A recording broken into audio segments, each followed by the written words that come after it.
Hello beautiful people, welcome back to Manha vlog. So అందరూ ఎలా ఉన్నారు? హోప్ బాగున్నారు అనుకుంటున్నాను. సో ఈరోజు షార్ట్ ఏంటంటే మా మామిడికాయలు హార్వెస్టింగ్ అనమాట. సో మా మమ్మీ డాడీ అయితే వచ్చారు. నార్మల్గా ఎవ్రీ ఇయర్ మేమే మండికి తోలేవాళ్ళం అనమాట. బట్ ఈసారి మాత్రము అమ్మేశాము తోట. అంటే సమ్ అమౌంట్కి ఎన్నున్నా కానీ జస్ట్ వాళ్ళు ఇంత అమౌంట్ అనేసి పే చేసేసి మొత్తం కాయలన్నీ కోసుకోవచ్చు అనమాట.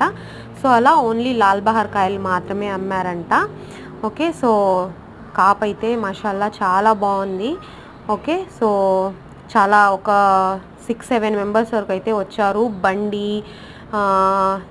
కూలీలు మొత్తం షాప్ అదే తీసుకున్న వాళ్ళదే అనమాట. సో వీళ్ళైతే ధోటీ కర్రలు అంటాము మేము వీటిని, అవి తీసుకొని అయితే చేస్తున్నారు. సో మొత్తం పీకేసిన తర్వాత ఇలా కిరిట్లు అంటామన్నమాట. వీటిని ఒక్కొక్క కిరిట్లో 25 kgs వరకు అయితే పడుతుంది.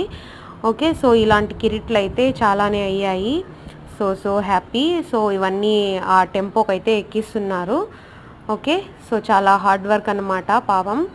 సో అందుకే మా డాడీ ఎప్పుడు అమ్మాలన్నా తక్కువ రేట్కి అమ్మేస్తారు, వాళ్ళకు కూడా ఏదో కొంచెం మిగలాలి కదా అనేసి. సో అలా తర్వాత దాని మీద ట్రాంపోలిన్ అదేదో అంటారు కదా, సో ఒక టార్ప్ అయితే కవర్ చేసేస్తున్నారనమాట. సో ఇవి వీళ్ళు నెక్స్ట్ మండికి తీసుకెళ్ళి అక్కడ అమ్ముకుంటారంట. ఓకే, సో ఇదండి. సో ఓన్లీ లాల్ బహార్ కాయలు అయితే మాత్రం హార్వెస్టింగ్ అయింది. ఇంకా బేనీషా ఉంది, అవి చేసినప్పుడు మళ్ళీ వేరే షార్ట్ పెట్టాను. నచ్చినట్లయితే please do like, share and subscribe to Manha vlogs. Bye.